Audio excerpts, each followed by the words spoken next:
Hello and welcome to, I know this is not the games room, the games room is currently full of building supplies. This is what will be my wife's new meadery, which explains why it's a little bit bare on the walls at the moment because they only finished building it about 3 hours ago. But first of all, I am totally overjoyed to have here with me Tuomas Pirinen, the man himself behind the most awesome of games, Mordheim. Anybody who has tuned into some of my previous Mordheim videos will know I love this game to bits. And I'm so over the moon to have him here to talk to us today, specifically about Skaven, the forces of the Ratmen within the city of Mordheim. So previously, Lee and I, who unfortunately couldn't be here today because it's something ridiculous like his girlfriend's birthday. I mean, goodness me. I think he did have to have long thought about whether or not he took her out for the birthday meal. He probably still came to meet Thomas, because if there's anybody who is a bigger fan of Mordheim than me, it's Lee. But never mind, maybe we can do something else. Birthday, murderous ratman. Yeah, exactly. But so previously, Lee and I talked all about human warbands in Mordheim, and in particular, kind of what would make a good warband thematically for each of the three human races, and also what would make a good warband tactically. And whilst Lee talked through that, I somewhat cack-handedly built a human warband. We settled on a Marienburg warband because I wanted all the extra shiny gold coins to build a really cool warband. Tonight, the plan is we're going to talk through what makes a good Skaven warband, both thematically and in terms of the rules, and just perhaps talk a little bit more about kind of how you came to choose the Skaven as they appear in Mordheim for the way in which they appear. So, first of all, thank you very much for joining me, Tuomas. I'm glad to be here. And yeah, let's get into Skaven. So, I mean, the great Mordheim starter box that came out, Skaven were one of the two warbands that was chosen to be in there. What was it kind of that motivated the loathsome Ratmen as being one of the two starter warbands? Well, the most of the warbands in Mordheim, because it was supposed to be and was designed to be a sort of a grimy, low fantasy, the gritty, dirty experience where really anything else than human is already strange. And at that point at Games Workshop, we were also big believers that humans alone are quite boring. So we tried to have in every starter box at least one non-human starter set. Quite often two. But the Skaven, I also think it's the counterpoint. The humans are the above ground and the Skaven are the underground force. And I'm also thought that since I'm a huge fan of the cloak and dagger stuff, assassinations, so the Clan Eshin to me really was the obvious choice. I mean, look at it, you got a whole city covered in warpstone. We had to have Skaven there. But then obviously, if we'd have the millions and millions and millions of Skaven warriors that would come if they learned about this, I tried to figure out that how can I have the Skaven so it isn't just that every single Skaven that is alive will be there going for the Weirdstone. So that the Clan Eshin discovered it first, and then instead of sending an inviting army, which would have then invited all the other Skaven, and then they would have started killing each other, they'd send these small groups who quietly they acquire them and obviously kill any pale skin that gets in their way, let's say. What was in your mind when you started out? Because I mean, Mordheim started out in the pages of White Dwarf before it became the awesome bot set, and there were all kinds of funky conversions and stuff. I remember converting my own Mordheim warbands out of whatever random MOTS miniatures I had around at the time. But was that in your mind then when you first started designing it in White Dwarf? No, there was actually I had quite a few thoughts about it, because undead is of course another sort of the classic medieval. The source of inspiration, I mean, is the walking skeletons and the zombies and the deformed humans. They are, because the John Blanche was my art director. Those are like his true love. So we thought long and hard about it. But I think there was both creative and a little bit of a business reasons as well, because the Mordheim is actually very groundbreaking to GW as well. It is the first set with proper multi-part plastic kits ever which were done with the laser cutting. At that point, is the Perry twins who did the mercenaries. At that point, you had to sculpt them 3 times the size because the scanning was very inaccurate, and they had to do it in reverse. So it just shows how insanely talented those chaps are. But and this was and still is, but back then, like plastic sets, the molds were incredibly expensive. So there was also a business aspect. We wanted something that the company believed would sell for a long time and wouldn't get outdated. So there was a little bit of a balancing, but in the end, I think everybody got what they wanted. I think they are fantastic starter sets. I think they are still, after 25 years, they are still some of the most sought after plastic toy soldiers in the world, which speaks to the how well the first attempt went. So I think like a lot of these decisions at that point at GW, a sort of a very, very chaotic process led to a best possible outcome. No, I'd agree with what you said about them being perhaps one of the most long-lived of models. I've got a set here, which I picked up at Warhammer World about 6 months ago. And yeah, I mean, you can still get the Skaven Night Runner set that formed part and parcel of the Mordheim box. And I'm hoping that the Empire kind of militia box set that formed the Human Mercenaries will come back as well now that the Old World has gotten its re-release. And that will just fuel people being able to do games of Mordheim. But yeah, so, okay. In terms of Skaven, then, we established kind of the purpose of Clan Eshin, and I totally get that. What then was your thinking in terms of the dynamic? Because I mean, the human warbands had 3 very different dynamics as to how they worked. They were the kind of like, roughly the fighters, the brutes, and the moneybags. They each one had its own unique twist. What was your thinking in the design behind the Skaven? I wanted them really be like this very fragile but extremely deadly, like rushing force. That they would be really good at the climbing all over, because one of the big things gameplay wise I wanted for Mordheim was verticality. So the fighting claws and the that allowed you to reroll your climbing checks is giving quite a high initiative warband, and the vertical movement in warband is based on initiative, which is, by the way, why there are no elves. Well, one of the reasons. They'd be too deadly. So I wanted them to play very differently. Again, it's they would be the force that the skittering all around the buildings, on the walls, jumping from the heights, is the hiding behind the buildings, and then rushing you at the startling speed. But because they're Skaven, you kill a couple of them, their morale is completely tanks, and they all run away. So that was the thinking behind them. They also, as you notice, they have extremely limited access to mercenaries. Mm-hmm. So the core warband had to be quite potent, because in a longer campaign, it's when you can't get all these wonderful, very, very versatile mercenaries to bolster your force, the Skaven are sort of on their own. So the Clan Eshin was also a good one, because it fits the theme, it fits the story, but they also are in many ways the most elite of the Skaven. So, because the standard clan rat would be quite boring. It's there is very little in the end it can do, while the Clan Eshin, I could give them all sorts of very interesting ninja toys. Because of course in background what they do, they did the Teenage Mutant Ninja Turtle that they dug all the way to Cathay, and they are all these Skaven are spying at the temples of Cathay, where the great monks are going through their martial arts, and the rats are there matching them, how the Clan Eshin martial arts developed. So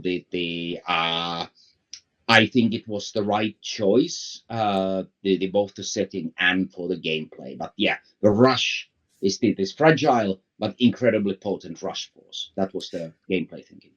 I can understand. I suppose I see what you mean about the difference in terms of what they're starting. They've got the brutes, they've got the rat ogre, they've got the magic, they've got the Eshin sorcerer. So they kind of have the stuff that other warbands like the humans would have to merge in, like a hireling ogre or a hireling wizard or whatever.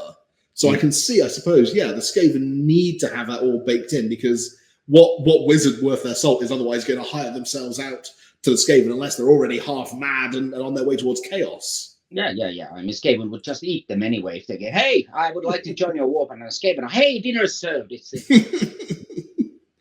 Okay, well, so I've got a couple of ideas in terms of starting with warbands, and I've got something to help me with that. I dug up from my archive Troll Magazine number 10. So these came out with White Dwarf and mail orders back in the day. Beautiful. And this actually dates back to before the Mordheim box set was released. So this is back when you were still publishing Mordheim in the pages of White Dwarf as kind of a free monthly rule set. But they published in the middle of it a whole host of different warbands, starting warbands for different kind of the different starting armies that you published. And there's conveniently two different Skaven warbands, two very different styles of Skaven warband that they've published here. I've checked them up against the updated version of the rulebook that came out once the rulebook came out. And the skirmishing force, at least, is exactly point for point, bang on. It comes in exactly 500 gold pieces, exactly the same way that it came in at 500 warp tokens as it was when it was published here. The Blitz force is slightly off, just I think points costs raised and lowered a little bit on some of the items, and that's made a bit of a difference. But so these are two of the different ways, I suppose, it suggests that Skaven forces could be built. One is the swarm of rats approach. So you've got like 3 clan rats, 3 Skaven slaves. These would become kind of the Night Runner, the Nightkin, as they became known in the core book.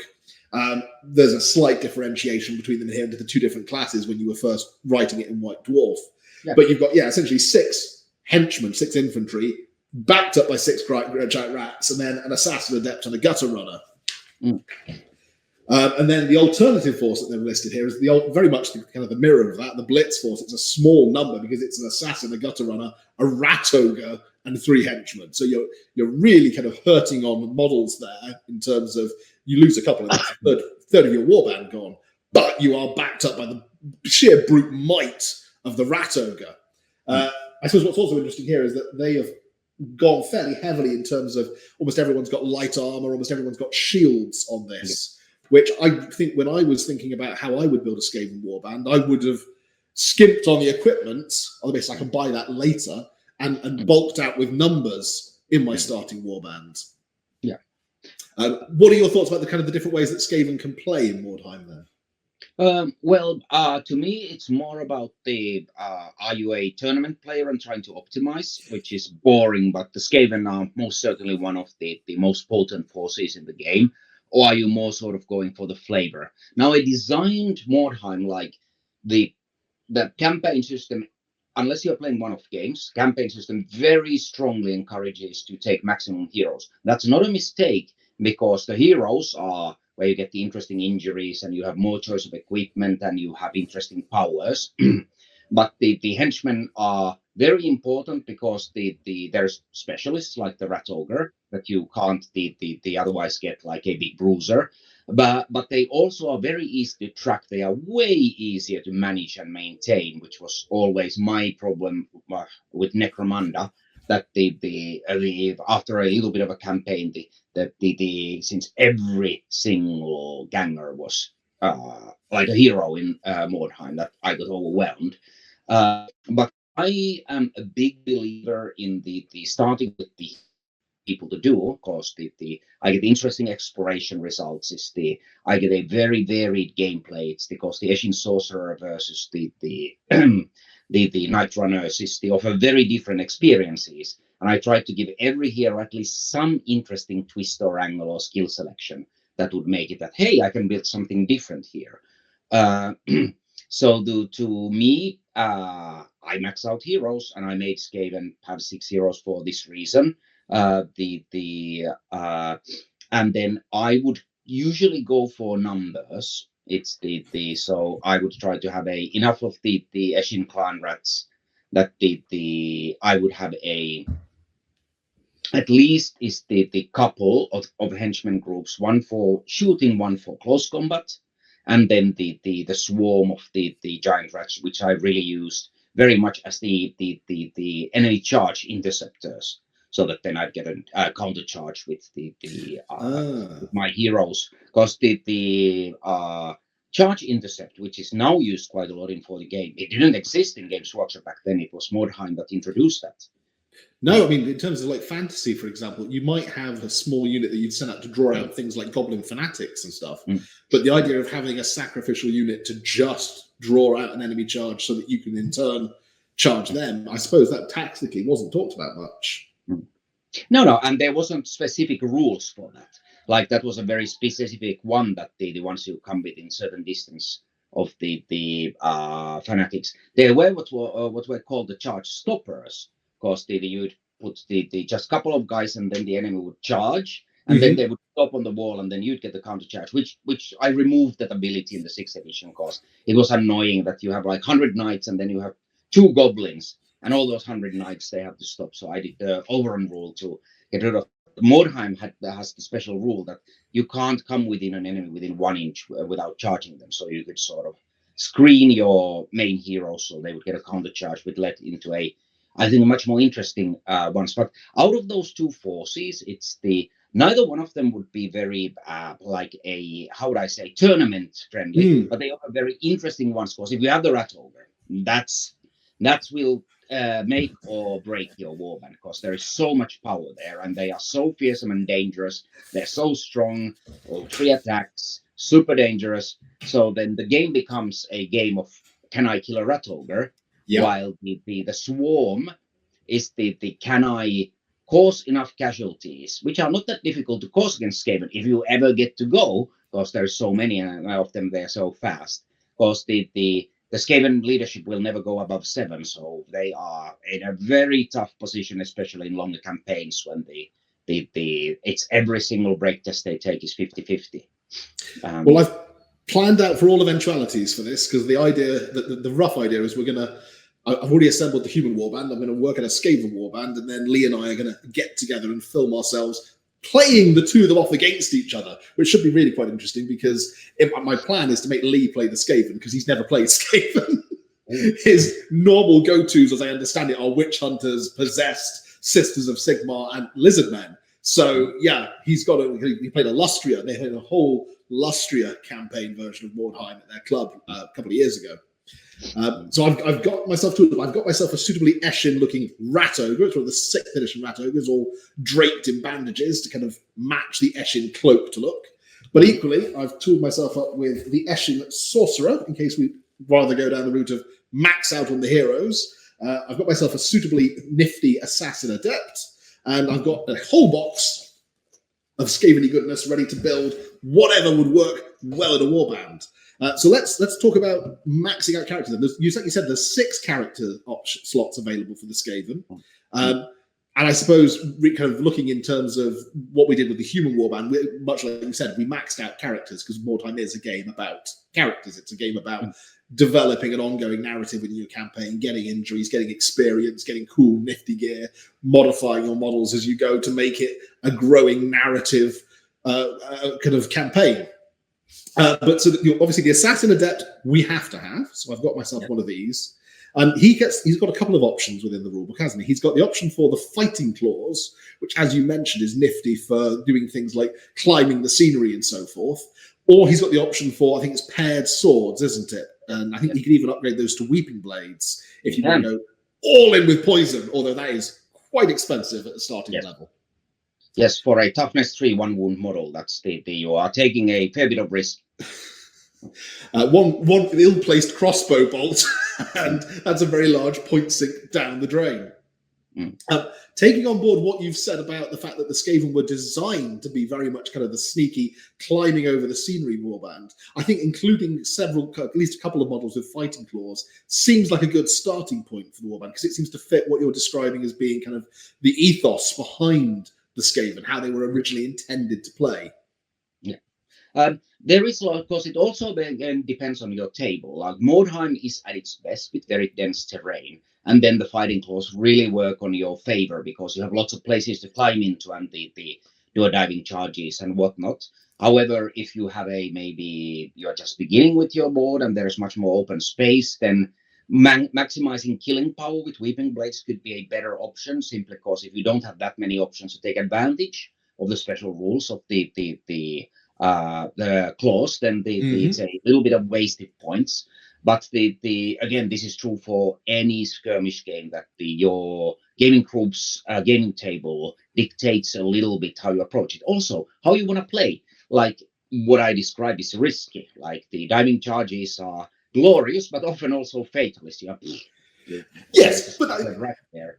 Nothing ventured, nothing gained is very much the fun in kind of the skirmish games like this, and like Necromunda as well. There's nothing more fun than launching, I'm a big Necromunda fan as well, and launching some mad, desperate charge, only to have it go horribly wrong can be quite a lot of fun. Yeah. So it also depends what kind of player you are or your friend is. That because Mordheim is very much about having a vision for your warband. It is much more fun if you have a plan that you try to execute, rather than you just randomly pick models. So like in the Rat Ogre example, maybe the best thing then to play that theme is to go with the Weeping Blades, get a black Skaven or two, give them halberds or something, and just go that I'm gonna focus on killing people. So instead of sort of the swarming, you try to cause with few models, you try to cause high casualties really quickly by stacking the elites, so to force your opponent to take multiple break tests, while your warband is so tough that it's very difficult to take them down. That really is down to what kind of player you are. And again, then there is the third aspect, is that you only care about efficiency. And Mordheim is an interesting game because people keep telling me, you made the armor too expensive. I said, I know, it's simulating the old world, because swords are expensive compared to club. Yeah, they are, because swords are expensive compared to club.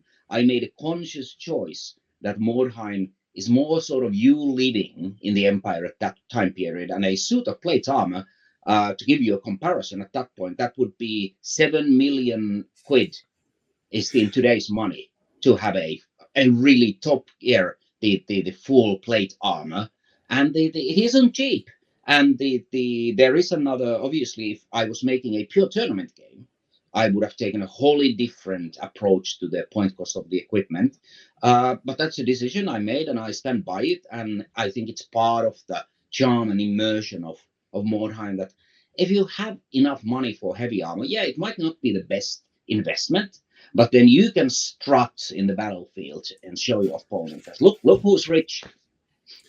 Yeah, no, I completely get that. It makes sense for things like, for example, the only model in my Marienburg warband that's got heavy armor is the gang leader, because he represents, we decided, I think eventually, that he is the paymaster from a mercenary warband who gambled and lost the pay chest and has taken a small group of hirelings to try and make his fortune before the rest of the mercenary army realize they're not getting paid. So that's the only one. That's it. He's the only one in the tooled up gear to represent the fact that everybody else is the cheapest scum that he could hire. So, it's a crossbowman, it's a couple of Tylean duelists, just to represent that kind of narrative theme behind the warband. I think that's kind of what I'd like to try and achieve with the Skaven as well. So, on the basis that nothing else, the model has fighting claws, I think I'm going to go fighting claws on the Skaven Assassin Adept. In terms of sort of missile weapons and so forth, obviously they've got options for things like throwing knives, throwing stars, and they've got options, I think, for slings. Oh, there's the Warplock pistol. Now, I always thought the pistol seemed more to me like the sort of thing you imagine on like a clan scryer acolyte or something, being more that kind of modification of old world technology rather than the Cathayan kind of ninjutsu techniques. Yeah. I mean, that's partly because the first humans to develop black powder weapons were the Cathayans. So true. the Eshin clan is tied to Cathay because that's where they stole all their fighting techniques and technology. So that was a bit of my thinking. I also wanted there to be a little bit more selection. I mean, of course, in tournaments, what you see is what's called sling spam, which I regret I gave unlimited option, because the nobody at the studio in my the campaign used it, because in Warhammer at that point slings were a terrible option, because there was the range was so important. But they are quite potent in Mordheim in large numbers. But that was never an intention. Is the idea was that a couple of guys have slings, so I would limit them if I were to write it again. But the slings are really like the if you are not a proper assassin, you're just an ambitious clan rat of Clan Eshin, and you're looking to make your bones, then the only thing you can put together 2 warp tokens and you can get a sling. And all the assassins who have cool shining throwing knives and the throwing stars, they kind of laugh at you. Well, the So I'm going off what was in the Mordheim box at the start, and I think you got 2 sprues of the Night Runner set in that. So that would have been a maximum of 2 slings in the original starting Mordheim box. So I don't think any more than 2 slings would be appropriate in this warband if I have any slings at all. I think probably at least 1 in there. In terms of kind of missile weapons, it feels appropriate to give the Assassin Adept at least something because, well, he has the highest ballistic skill in the warband. So I'm thinking a throwing star for him seems cool, also because the model's got one balanced on the end of its tail, so it seems an appropriate way to go. If we look at the other champion options that are available to the Skaven Warband, you've got 2 kind of levels, really. And one, what I kind of think is it's much the equivalent of the regular hero and the young blood from the Hubel Warband. You've got the Black Skaven and the Night Runners, so the kind of the apprentices and the kind of more kind of brutish, blocky warrior types. Was that, again, was it a deliberate way of drawing a line between the 2 different styles of champion at that point? Yes, and the sort of the also to try to reflect the Skaven society. That you are bigger and stronger and more cunning and more ruthless. You're on the top, and then everybody else is the mean and lean and the quite a bit weaker, but just looking an opportunity to either the stab some humans. It's the or dwarves or elves and the raising ranks, or stab your own assassin in the back and they became their position. So there had to be, I think, a much greater difference in stat lines to highlight that. I mean, in the same way as the undead warband, the vampire is an absolute monster, and the dregs are truly dregs because it actually enhances the vampire, that the underlings are so pitiful. In the same way here, the assassin adept is the truly lords over the rest of them, and the sorcerer sort of, it shows their sort of privileged position that their magic gives them. It's even if they are not as hulking brute as the Black Skaven, it's really magic and might. Those are the 2 ways to make your way in the Skaven society. So they kind of represent all the layers of how the Skaven, and especially Clan Eshin. I wanted to give a glimpse on the subculture that the assassin clan within the Skaven society has, which isn't based on masses and masses of troops, but rather a very, very sort of elite, sneaky, secretive, stealthy strike force. So what role within the Eshin society would the Black Skaven have played compared to like the Assassin Adept? Because I mean, they're both cracking in with kind of strength 4, but obviously the Black Skaven, just the way the models were styled, they gave off this impression of being a more kind of big, hulking model.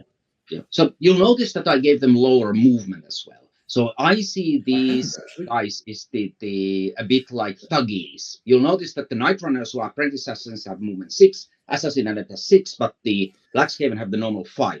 So these would be like the guys that the ones you've been, because there are 2 types of assassins. If you look at the fiction, there are the ones that slay you in secret, that they ambush you, and the Black Skaven I saw that they just got it right. It's the Night Lords decided you're gonna die, so they would come and they would brush away your strikes, and then they would like put a black silk cord around your neck and squeeze it with their muscles until you die. They would be sort of more Punisher type than the sneaky type. Again, like people can build them as they want, but this was the sort of because they were Black Skaven. When you're born with black fur, you are bound to be bigger and stronger, and you are treated better. So they would come with this aura of arrogance that they were born to be that the superior, the master race of the Skaven.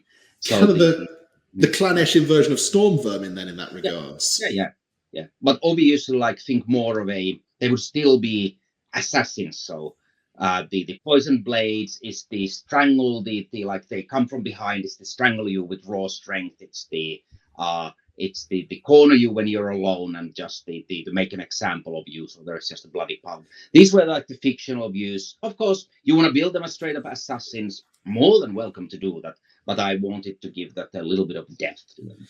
No, I love the idea of them being, like you say, like the kind of the thuggy bodyguards. So it looks like something you get like in Temple of Doom or something, the huge kind of burly warrior type that keep fighting whilst their masters are doing whatever other sneaky, nefarious schemes are needed.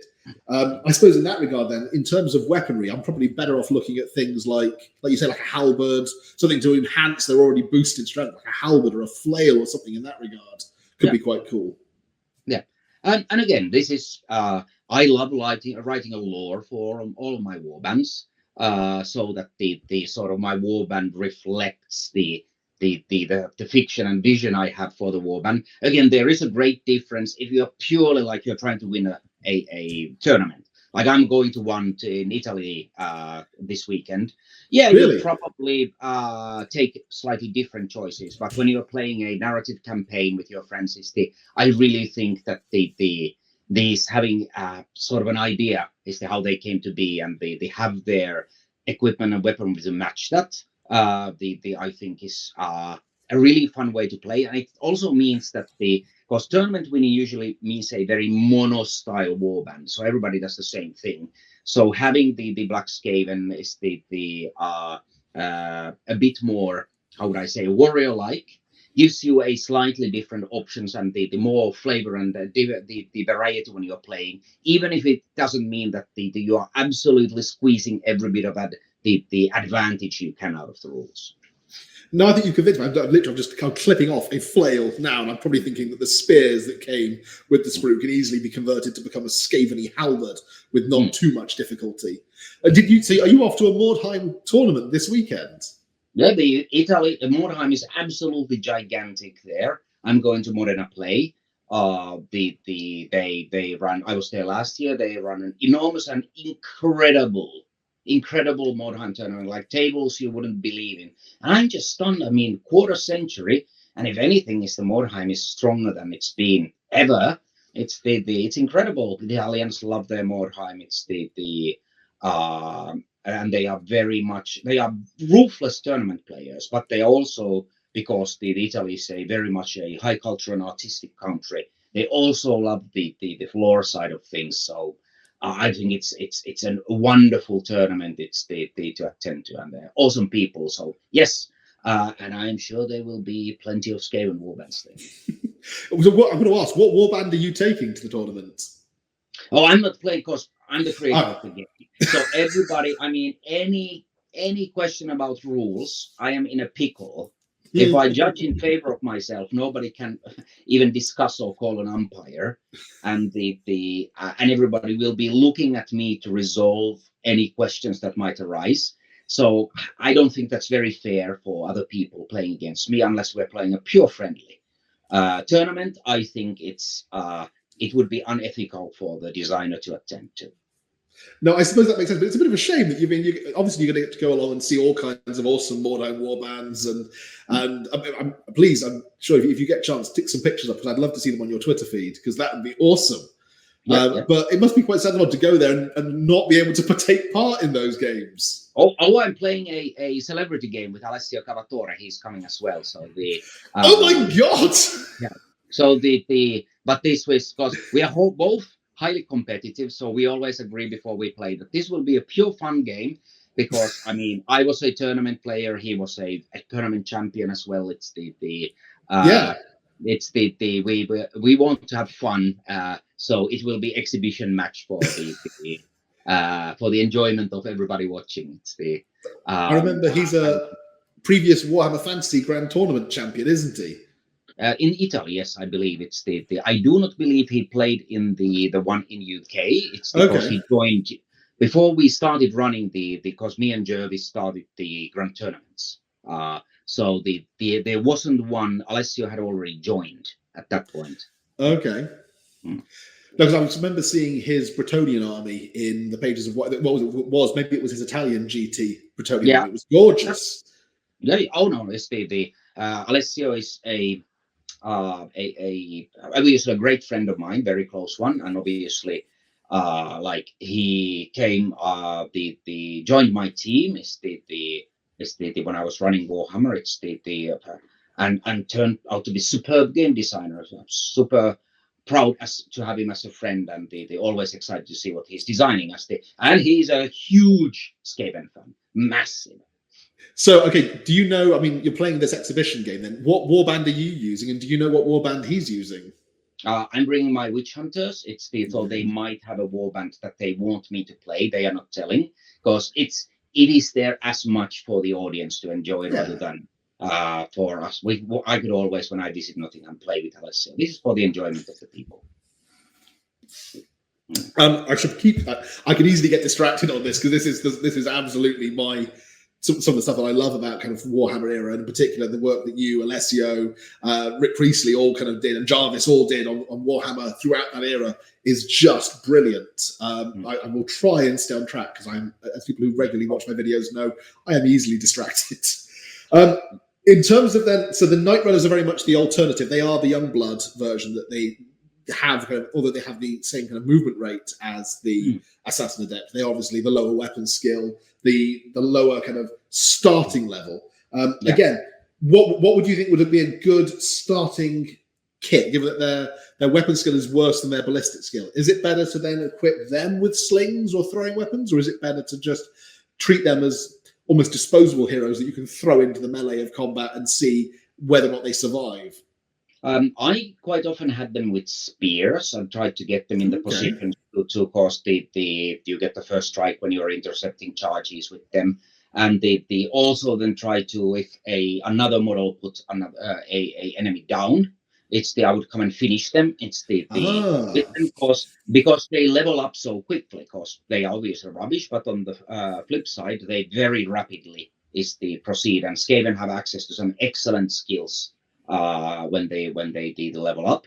So and they are disposable. So if the plan doesn't work out, they are super cheap. And sometimes if I see that there is a very promising henchman group of the clan rats coming up, I might dismiss the one, so I have room for a potential lad's got a talent the role. Which is a choice Skaven have to make. That do they go with 5 or 6 heroes? Do they try to bring a more powerful hero for the ranks, or do they build up their Night Runners? That's a very good point, I suppose, because if you max out your heroes, then you've got no room for the henchmen to grow into. Whereas if you're planning your warband from the point of view of it's going to be used in a campaign, it's going to be used for multiple games, having that extra space, that's I should take that on board. I think that decides about whether or not the sorcerer comes out to play at the start. Then I think he may stay in the box for now, and I'll leave a space in the hero slots so that I've got room for one of the enterprising kind of verminkin, if they prove fortunate enough to survive whatever mad schemes their assassin boss sends them into, to grow into. Okay, but so in terms of a coup de grace type unit, I can see the benefit of having sort of the Night Runners with spears, but in terms of coup de grace, will you just equip them with like a pair of daggers or something? Because it's cheap, it's disposable, and you don't need much in the way of skilled weapons, I suppose, to finish somebody off. Once somebody else gets the opponent stunned, it's it's just a melee attack, and their rubbish weapon skill doesn't come into play. With their 6 movement, they have quite a long charge reach, so they can be quite opportunistic. So what sometimes happens is the enemies charge my assassin adept. The battle goes badly for them. It's they get the stunned, and then it's my turn. My second wave of the Night Runners comes in, and instead of assassin adept having to finish the guy on the ground, they can go and deal with somebody who is not stunned. It's and my Night Runners in a very Skaven-y fashion come and steal the kill, and look, me, great killer.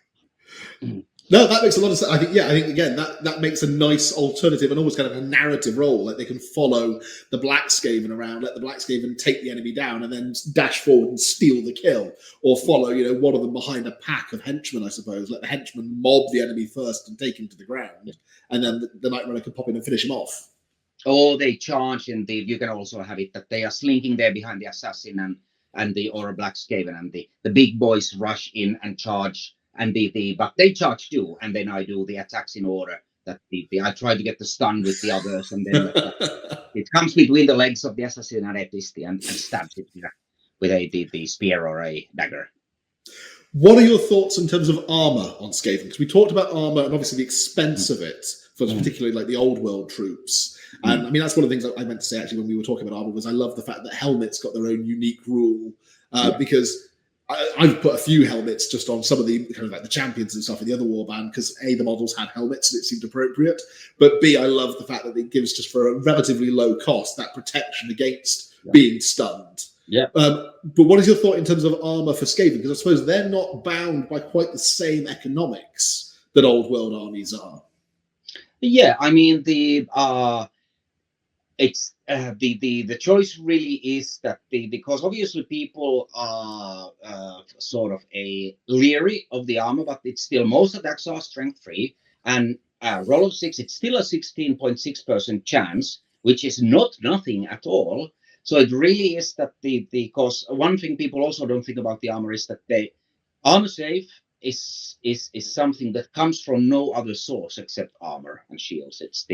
So to have extra insurance that is not available in any other means, you must have armor. So it's a very much this binary that do I invest in armor and have any armor save or not? It's because quite often I have been happy to have that the one chance in 6.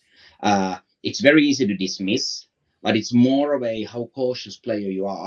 Are you a guy that wants every single advantage? I mean, what I also always envisage, which indeed happens, that during campaign there is fair few chances of finding armor in the exploration chart. I saw that in typical Mordheim campaign, the most of the armor is found rather than purchased for your average warband. It's the helmets are inexpensive because again, in the history, they were way cheaper than the suit of armor. I mean, the amount of work that went into chainmail is people have no idea.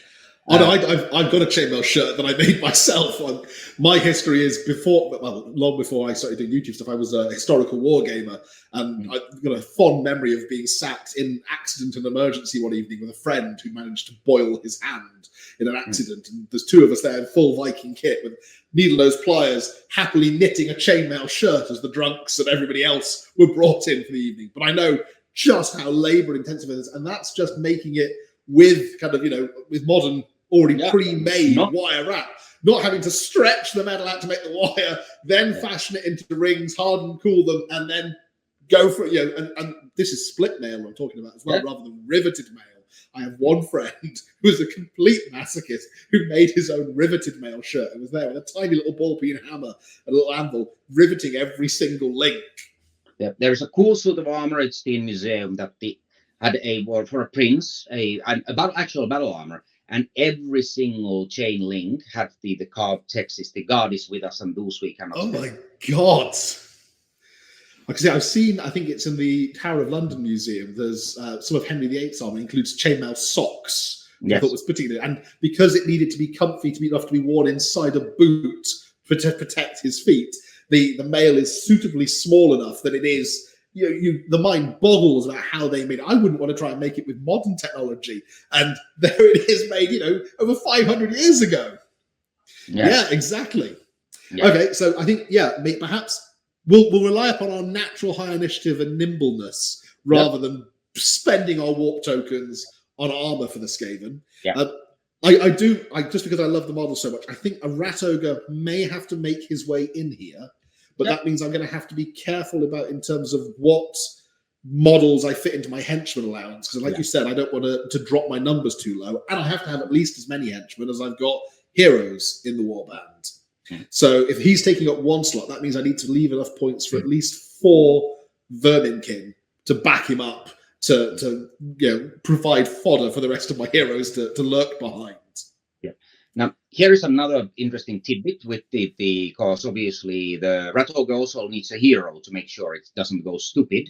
Mm-hmm. So I have used the Night Runners, which then have to be carefully protected as the minders for the Rat Ogre. They also can match their speed, but you are taking a risk because then that Night Runner becomes the target number 1. Because once Rat Ogre goes stupid, you are in a lot of trouble. Can you, now this is me showing my own ignorance, can you use a spear to support a rat ogre? So could a Night Runner with a spear make supporting attacks through a rat ogre? Not through it, but obviously it's the what you would want to do is the like they charge together. That's what I would do. It's we didn't give a melee weapons range in general because it's so difficult. Imagine that the one model is higher than the other, and the how do you measure it? Is it from the base to base? The models are different. End of the weapon to the models. Yeah, exactly. And then I end up writing 20 pages of rules on the melee weapons that have range beyond just being in base contact. It's not worth the trouble. I've tried it a couple of times. I learned my lesson. It's one of the interesting things, actually, with the new edition of Age of Sigmar that's coming out, that they seem to be reducing the effect that the range of weapons will have. Because I think perhaps they've run into the same problem that you're just describing in terms of whether or not a weapon's got, 2 inches, where do you measure from? So perhaps they haven't learned the lessons of the past there. Or are learning it now. Yes. Yeah. But yeah, going back to your force, it's I'm still a big believer in clan rats, because the great thing about henchman groups is that if you're lucky, you can get some very sweet increases, and then they are reasonably safeguarded, since you can bring new members into, as long as your entire henchman group is not gone. And of course, you have the lads got a talent chance all the time. So I never ignore the henchmen completely. The biggest question is, will your henchmen do take the risk that they are individual henchman groups, which gives you more chances to get the lads got a talent? Or do you form them into a henchman group which will protect them against casualties, that you don't lose your experience? No, I see that's a very valid point. What we did with the human warband was we grouped them into henchman groups based upon the weapon type. So like I said, we had some swordsmen, which we considered to be Tolian duelists with sword and dagger. We had a trio of crossbowmen. So those were featured as groups. But then we had a couple of rogue henchmen, one of them kind of running around with a great sword, because I just really liked them. Yeah, the great sword model that comes in the human militia kit that the Perrys sculpted. And yeah, we thought, the principle that, he's more likely to perhaps get an extra bit of experience by taking people out with his great big double-handed sword, whereas preserving the experience within the kind of the pool of the swordsmen and the crossbowmen, making them representatives of perhaps units that had fought as part of this mercenary army that the paymaster is currently trying to reimburse. In Skaven then, so I suppose it's the same kind of thing. It's, if I were to group the slingers, for example, together, I'm thinking 2 slingers, having them both in the same kind of henchman block means if one of them goes out, I've still got the experience preserved. I can buy another slinger back in there and reinforce him. And I suppose equally, it might be the same if I were to consider doing, I was thinking maybe spear and shield for the other 2. And that, again, I suppose they can preserve that experience pool. Yes, but you will get less chances of getting the lads to the talent, because if they are individual models, you get to roll for each one of them. So it's a how lucky do you feel? Is how much risk are you willing to take? This is all part of the sort of a more, I would say, a advanced and experienced Mordheim players playbook. Yeah, no, I suppose actually from a narrative point of view as well, I quite like the idea of the Skaven kind of huddling together, banging, not backing each other up so much as feeling strength in numbers, which does feel very much in the ethos of the Skaven. I suppose the only other thing really to think about is taking the warband forward then. What would you look to add? What would be your kind of go-to skills to try and obtain once characters start to get those skill advances? Yeah, I mean, Art of Silent Death and the tail fighting are superb. It's I made them quite strong, again, because there's so much stuff that's close off from the Skaven. So those are the signature skills of the Skaven. You'd absolutely want to boost your numbers, because the Achilles heel of a small Skaven warbands is they can't take the casualties, because you will never have better leadership than 7. And if your assassin adept is not there, you're rolling almost certainly against a 5, which basically means you're going to rout every time you take a test. So you want to bolster the numbers. And of course the big issue is that you live and die with your Ratover. Now Mordheim is a ruthless game, like a lot of warbands. They get decimated and don't come back, and that is by design. Mordheim is a game where the lows are really low, because a lot of modern games try to make the player feel that they can never lose, or the losses are not painful. Mordheim is the opposite. You're unlucky, you lose your rat ogre, it dies. Well, sucks to be you. You're done. Better write a new warband. And this is, but then it does mean when you succeed in Mordheim, the feeling of accomplishment and the joy is so much higher, because at the end of the day, if the game is not challenging in that level, what's the value of victory if it's given to you like as a freebie? So the games, first few games are crucial, because every game is a gamble. If the rat ogre goes down to an unlucky critical and then comes to trying to roll 1d6 and you roll 1, well, that's it for you then. Time to retire the warband, slink back to the Eshin stronghold, and request requisition a new rat ogre. Yeah, but it's part of Mordheim, like a crushing defeat that's traumatizing. That's part of the Mordheim's charm, and it is there on purpose. It's a bit like on video games. Dark Souls knows what it's about. Mordheim does too. It fits the art, the atmosphere, the story. That the most of the warbands is they never get their dream of riches and the success. Instead, it's just that they meet an ignoble end, and not be able to proceed. I've heard a rumor. Perhaps you can tell me if it's true. Are you making rules for 2 new Mordheim warbands? Oh yes, I mean I've made several. It's over the years and the lots of Iron Swords. Obviously, since I no longer work for Games Workshop, so they are completely unofficial. But yeah, the Lustrian Reverse is the one that was already released. There was a Kickstarter for the miniatures, which was for the Lustria campaign, which where like a conquistadors come and they run into the diseases, the dinosaurs, and of course the lizard men who don't appreciate them robbing the tombs. And then there are these few survivors who are too tough to die. And they take on like the lizardmen equipment, and they become these skulking murderers, like a really, really tough warband. But the joke there is that they went there to fight monsters, and they actually became the monsters, and they are the terror of the civilized lizardmen. That there are these cockroach-like humans who are so deadly and so hard to kill that they are menace in the jungle. So the people who were to bring civilization and take all the gold, they actually become the monsters of the jungle that they are afraid. So there is a sort of a Mordheim-like irony into the warband. But I put a lot of work on that. Is doing a small elite warband, which is kind of like the opposite of the Mordheim's ethos, but still fit within the framework. Was really fun. There are models. It's the Grimforge did them. So if you're playing a Lustrian campaign, try them out. I'm quite happy. You should be able to find them in Broheim and on the at least the Mordheim Facebook group. I'm sure they'll be spread elsewhere by now as well. Have you got any plans for doing any more in the future? Well, it is the quarter, the century celebration of the Mordheim, so I might have something up my sleeve. Possibly not a full warband, because I want, if at all possible, that there are models available. It's just because not every hobbyist is a supremely talented kit basher. So I think it's fair that and if you're a beginner, it's much easier to use ready-made models. So I try to always that at least somebody would provide a model for any rules that I write.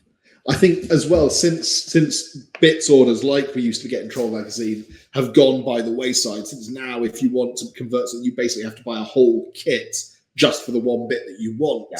That does make it harder to kit bash stuff, unless you're willing to go diving into kind of your eBay for random offcuts and so forth to make things. Yeah, a lot of hobby shops are good about this, that they have the bits box that you either it's free or you pay just a minimal amount and you can scrummage through it. Which I think is wonderful. I think that's probably all the time we've got for today. But thank you so much for taking the time to talk to us about Skaven today. It's been really good fun, kind of planning this warband out with you.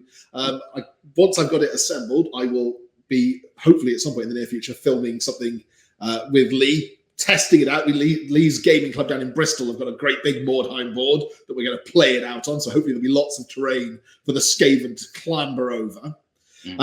Hopefully, perhaps I can, if you haven't minded taking this time, I can coax you back in the future. We can talk about some of the other warbands that featured in Mordheim.